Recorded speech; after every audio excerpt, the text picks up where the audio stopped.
Friends, today is Friday, July 12, 2024, and we're going to look today at another set of revolutionary verses from Leviticus 19. I bet you don't think of Leviticus as revolutionary, but it is. Yesterday we saw the first legislation that had to do with people with disabilities.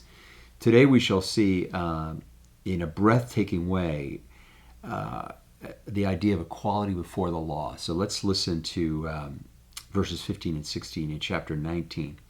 You shall not render an unjust judgment. You shall not be partial to the poor or defer to the great, the rich. With justice you shall judge your neighbor. You shall not go around as a slanderer among your people, and you shall not stand idly by when the blood of your neighbor is at stake. I am the Lord. Let's unpack this a little bit.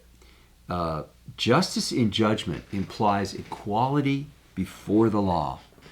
That's a relatively recent standard in Western societies. I mean, the franchise was not for all people, it's just for men. It was just for people of property, just for men of property for a long time. And it's relatively recent that there's been a universal franchise, the ability to vote, to participate publicly in the public life of the country. And yet, here we're told that justice implies not paying attention to differences in social status. This is hard to achieve in practice in any society. And it covers here all legal judgments in every court, every judge, lawyer, jury, every officer of the law, every prosecutor. But Leviticus goes on because legal redress only covers some of the problems we have in society. Every problem is not a legal problem. Many crimes and harms are not subject to laws, or they're not prosecutable. They are subject to a law, but you don't have any evidence. To reflect God, the formal justice process is vital, but it's insufficient. And so we're called in these verses to be fair and just in social situations.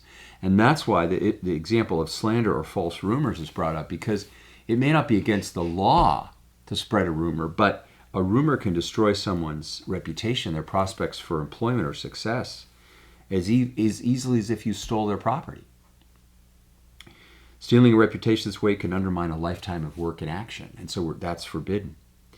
And then the last verse is very interesting. You should not stand idly by when the blood of your neighbor is at stake. This is a call to take risks on behalf of your neighbor. If someone's attacking your neighbor, you're called you're not called just not to participate in an attack on your neighbor, not to directly harm your neighbor, but to defend your neighbor if they're being attacked, thereby putting yourself at risk. This is a very interesting set of ethical principles. There are people in our society that do this professionally, of course, and we perhaps want to remember them today. People that are firefighters and police, they are defending the blood of their neighbor and taking risks with their own lives. Let's take a moment to pray. Lord, some of us have suffered from a breach of these commandments, and we know what it's like to be victimized by an unjust judgment or a slander. Help us not to ever fall into those traps, but to reflect your will and character in our courts and our legal affairs, and to protect one another's reputation in the things we say and do. We ask this in your Son's name. Amen.